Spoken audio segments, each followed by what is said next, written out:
Sveiki, esu Iveta Jurkšienė, tapybos studijos jaunasis tapytojas įkūrėja. Esame profesionali ir šiuolaikiška tapybos studija. Mūsų studija išsiskiria savo unikaliu metodu, kurį jau naudojame 5 metus ir didžiuojamės puikiais rezultatais. Per mėnesį laiko nutapome vieną paveikslą ant drobės bei atliekame specialias užduotis, kad įsigilintume į kūrybos temą. Šis metodas skatina tapytojus įsigilinti į proceso naudą, siekti savo tikslų ir įvertinti rezultatą. Kadangi grupės yra suskirstytos pagal amžių, tai padeda kryptingai ugdyti kūrėjų gebėjimus.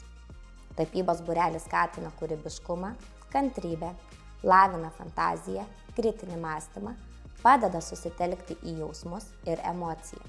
Formuojame tapytojų estetinį ir meninį suvokimą, pasakodami apie meno istoriją bei pasitelkdami į kūrybines temas įvairius meno stilius. Kartu kurkime paveikslų kolekcijas, kviečiu prisijungti į tapybos studiją jaunasis tapytojas.